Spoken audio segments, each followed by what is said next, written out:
salaamaaleykum maa ngi leen di nuyu yéen ñëpp gëj naa ci émission bi man temps yi moom damay raar rek j'étais dans un voyage etc. Il y avait les fêtes de fin d'année je vous suivais hein, à chaque fois mais bon j'étais au village etc.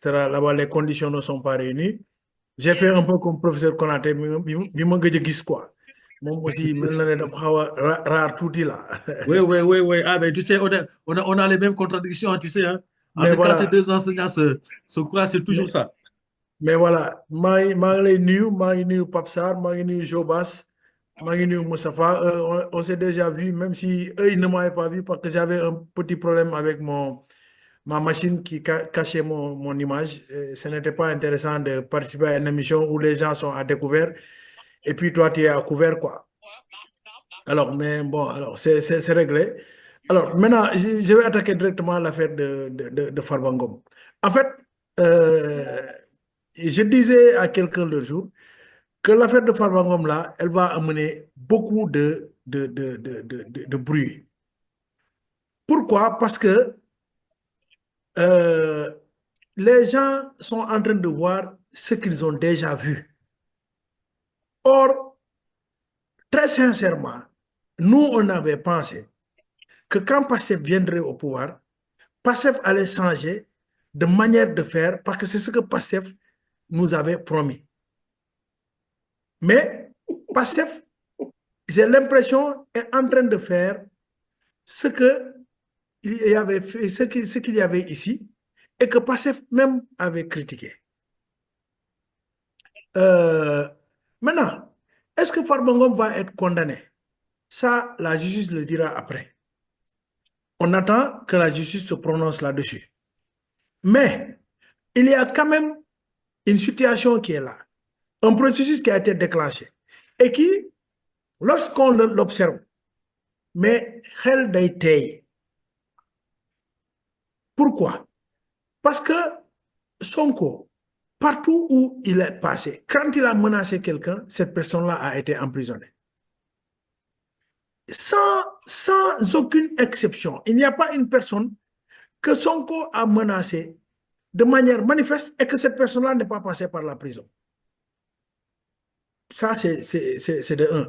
Farba est la dernière personne à être menacée.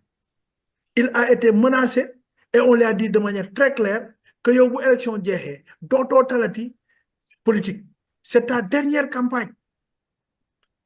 C'est vrai.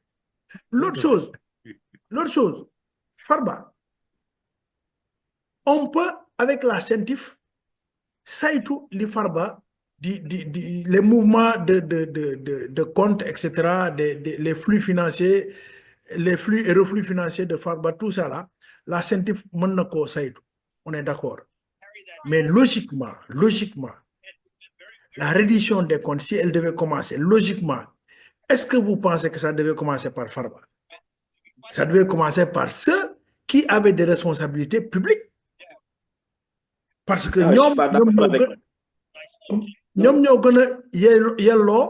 parce que eux,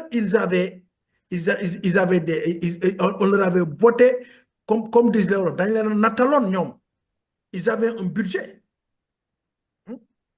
Et ces gens-là, il y en a beaucoup. Tous les directeurs qui sont là, il y a parmi eux des gens qui vraiment, pour ne pas dire qu'ils sont coupables, mais on pourrait dire Tarkalla, Dan. Mais tous ces gens-là sont laissés ici. On est allé chercher une Djegui Diop pour 75 pauvres millions. Djegui Diop, qu'on a amené en prison pour 61 à 60 et quelques pauvres millions de francs CFA qu'elle a cautionné. Ensuite, directement, je crois, Farba Ngom. On parle de sommes astronomiques de 100 et quelques milliards. Or, entre Djegui Diop et Farba Ngom, combien de gens sont là qui ont géré des fonds publics? Je ne me parle même pas des ministres, parce que les ministres, eux, ils ont un privilège de juridiction, c'est vrai. Et la haute cour vient d'être installée, c'est vrai. Mais ceux qui n'ont pas été ministres, quelqu'un comme la Diop, on le prend, on le met en prison, ça fait 4 mois, parce qu'on considère qu'il a été directeur. Combien de directeurs on aurait pu, disons, on aurait pu regarder la gestion? Ça n'a pas été fait. Alors, à ce même moment-là, les gens parlent d'élections anticipées sur le plan local. Mais tout le monde sait aujourd'hui que s'il y a élection anticipée locale et que Farba est libre, mais chez lui, personne ne gagne, c'est lui qui gagne. Mais c'est Dieu même qui nous dit dans le Coran, Afala taqiluna. Est-ce que vous ne réfléchissez pas? Mais nous, on réfléchit. On pense. Et lorsqu'on pense, mais notre esprit va vers là-bas. Il y a des conjonctions, il y a ce qu'on appelle en droit une conjonction disons, de facteurs qui vraiment nous amènent à la conclusion que là, ce n'est plus une question de justice, mais c'est une question politique. Parce que c'est quelqu'un qui n'a jamais géré les biens. On le prend, on va lever son immunité parlementaire.